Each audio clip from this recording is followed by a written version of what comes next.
अब यकीन हो गया मुझे, आप सच में पैदाइशी पागल हैं, मन्नत ने उसे घूरते हुए कहा तो अभिमान उसके गालों पर अपने होंठ रगड़ते हुए। क्यों, अब तक तुम्हें शक था क्या मेरे पागलपन पर? और बुला ले पति को शांति से नीचे चले जाना चाहिए था। मेरी हिम्मत ही मारी गई थी जो इन्हें अपने पास बुला लिया। अब कैसे दूर करूं इन्हें, मन्नत ने मन में सोचते हुए कहा। अब अभिमान, नीचे चलते हैं, मुझे दर्द हो रहा है। अब मन्नत ने अभिमान के सीने पर हाथ रख उसे रोकते हुए कहा तो अभिमान मुस्कुराकर, नहीं नहीं जाओगे तुम नीचे, और ना ही मैं जाऊंगा, कहते हुए अभिमान ने उसे बेड पर धक्का दे दिया और अपनी टाई की नॉट ढीले करने लगा। ये देख मन्नत अपनी थूक गटकते हुए, पर क्यों? क्योंकि अब मेरा मूड चेंज हो गया। And now I वांना love you my little one, कहते हुए अभिमान उसके ऊपर आ गया। मन्नत अपने फड़फड़ाते हुए होठों से बोली, लेकिन करोड़ों का खर्चा हुआ है, आप कैसे? आगे की बात मन्नत के मुंह में ही रह गई क्योंकि अभिमान अब तक उसके होठों पर हावी हो चुका था। अभिमान मन्नत के गाउन की जिप खोल रहा था कि तभी रूम का गेट खुल गया और सूची अंदर आ गई। उसे देखते ही मन्नत ने खुद को ब्लैंकेट से कवर कर लिया और अभिमान गुस्से में सूची को घूरने लगा क्योंकि मन्नत कम ही शांति से उसके करीब आती थी।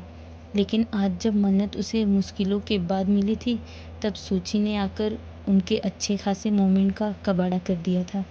वहीं सूची उन दोनों को इतने करीब देख इस वक्त गुस्से से जल रही थी क्योंकि उनके इतने सालों के रिलेशन में अभिमान उसके इतने करीब कभी नहीं आया था।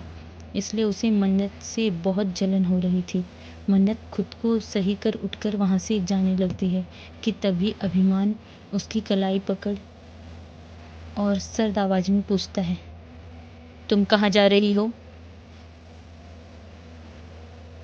आगे का इन्हीं के साथ कंटिन्यू कर लीजिएगा, आपने ही बुलाया होगा ना इन्हें, मन्नत ने उसे घूरते हुए कहा और उससे हाथ छुड़ाकर एक नज़र सूची को देख वहाँ से चली गई। फैबुलस, हाँ, मुझे बुलाने में तुम्हें 2 दिन नहीं लगे। अभिमान, ऐसा क्या है उसमें जो उसके लिए तुम इतनी पागल हुए जा रहे हो और तुमने मेरा प्यार ठुकरा दिया? सूची ने गुस्से में पूछा। गेट लॉस्ट, अभिमान ने अपनी टाई ठीक करते हुए कहा। वो अभी सूची कह ही रही थी कि तभी अभिमान उसे अपनी डेविल भरी नज़रों से घूरता है, जैसे कह रहा हो कि अपनी जुबान से मन्नत का नाम मत लेना। उसकी लाल आंखें देख सूची के मुंह से डर के मारे कुछ नहीं निकला। वो बाहर जाने लगी। वेट, अभिमान की बात सुन सूची के कदम थम गए। अभिमान उसके कान के पास जाकर, भुलाया उन्हें जाता है जिन्हें हमने कभी अपनी यादों में समेटा हो, बट मिस सूची शर्मा, तुम्हारा नाम मेरी यादों में दूर दूर तक शुमार नहीं है। इसलिए अगली बार आवाज़ उठाने से पहले एक बार अपनी औकात याद कर लेना, अभिमान ने कहा तो सूची की मुट्ठियाँ कस गई। तभी अभिमान ने उसका हाथ पकड़कर जोर से मरोड़ दिया और सूची दर्द से चीख उठी। आइंदा मेरे रूम के आसपास भी आई ना तो अगली बार इस हाथ को उखाड़ कर फेंक दूंगा, अभिमान ने दांत पीसते हुए कहा और उसे झटक दिया जिससे सूची सीधा ज़मीन पर जा गिरी और अभिमान वहाँ से चला गया। आईवी किलर, उसके लिए तुमने मेरा प्यार ठुकराया है ना? बद्दुआ देती हूँ मैं तुम्हें अभिमान, तुम्हें भी कभी तुम्हारा प्यार नहीं मिलेगा, तुम भी मेरी तरह ठुकरा दिए जाओगे, सूची ने नफरत से कहा। वहीं नीचे की ओर अभिमन्यु अपने रिसेप्शन से ज़्यादा इस वक्त सिक्योरिटी पर ध्यान दे रहा था क्योंकि मन्नत को इस वक्त खतरा था, इसलिए आज बजाज हाउस की सिक्योरिटी दुगनी थी। मन्नत शांति से एक किनारे खड़ी हुई थी। मैं इस तरह बहक कैसे सकती हूँ? इट्स रॉन्ग, वो अच्छे नहीं हैं, याद है ना तुझे?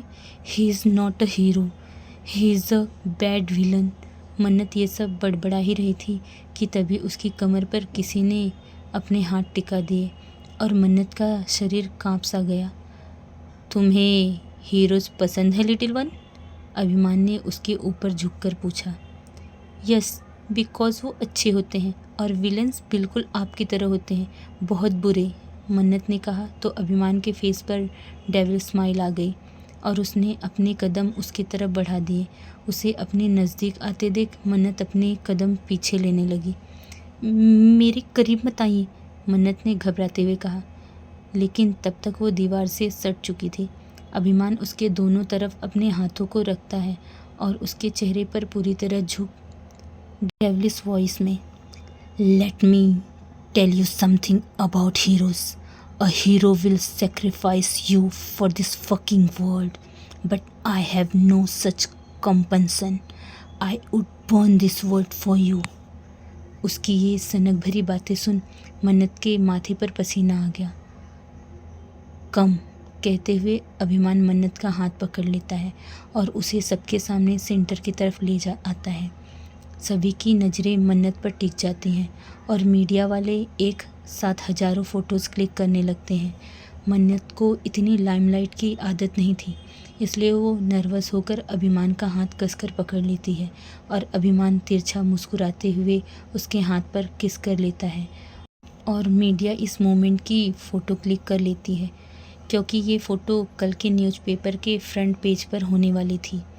मन्नत फ़ौरन अपना हाथ पीछे खींच लेती है और काफ़ी सारे लोग आकर उनसे मिलने लगते हैं और उसे काफ़ी सारे बड़े और महंगे गिफ्ट्स देने लगते हैं।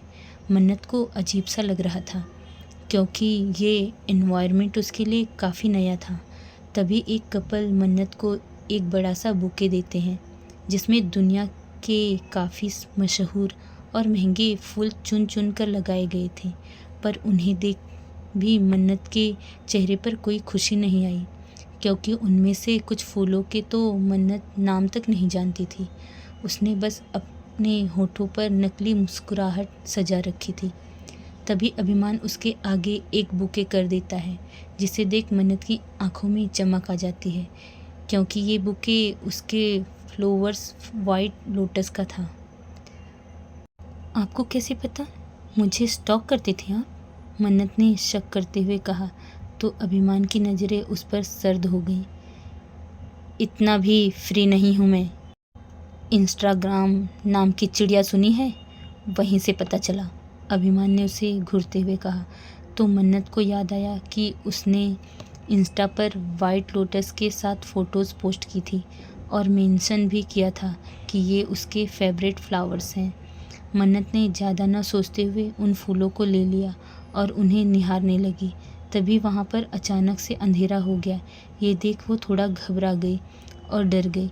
तभी अभिमान उसे अपनी बाहों में भरते हुए, relax, it's just for performance. उसकी बात सुन मन्नत थोड़ी शांत हुई।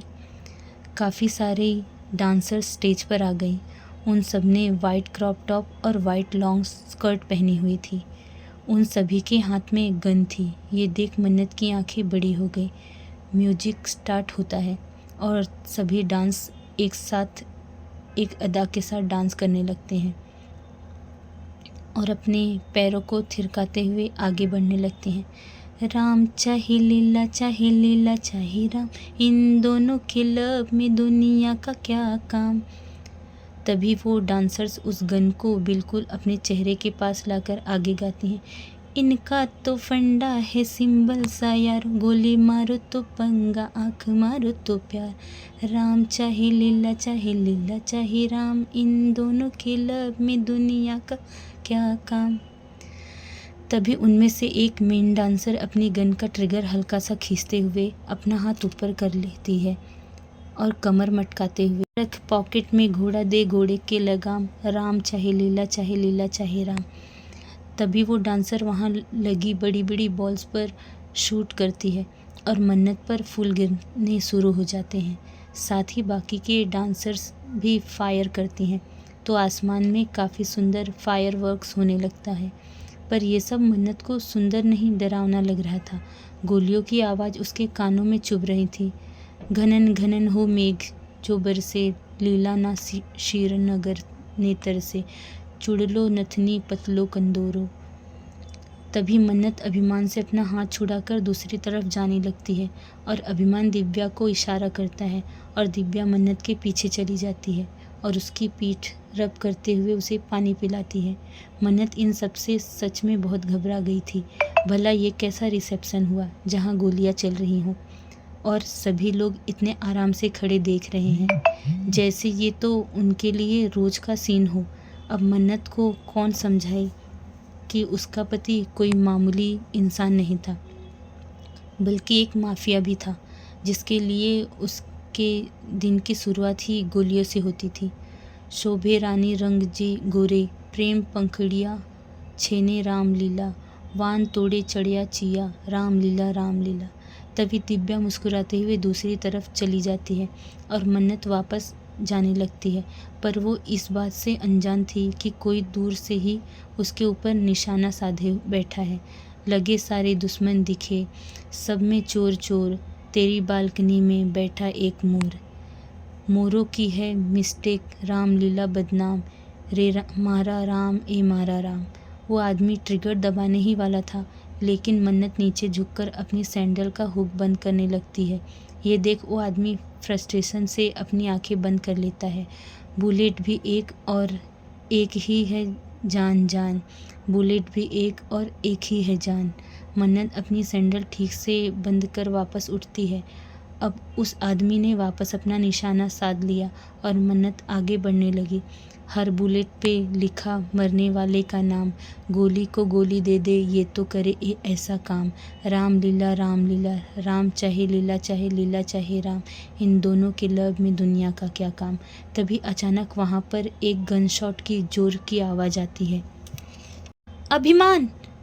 मिथिला जी जोर से चिल्लाई, क्योंकि मन्नत पर चलने वाली गोली अभिमान ने अपने सीने पर खाई थी। अभिमान मन्नत के बालों को अपनी मुट्ठी में भरते हुए, तुम ठीक हो ना? अभिमान ने कांपती आवाज़ में पूछा। तो मन्नत ने सुने हुए ही अपनी पलकें झपका दी।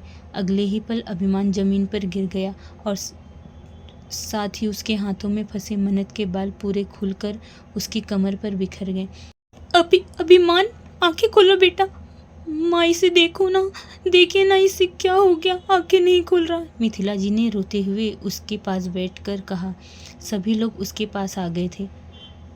पकड़ो साले को, बचना नहीं चाहिए, वरना तुम में से कोई जिंदा नहीं बचेगा, अभिमन्यु ने गुस्से में चिल्लाकर कहा।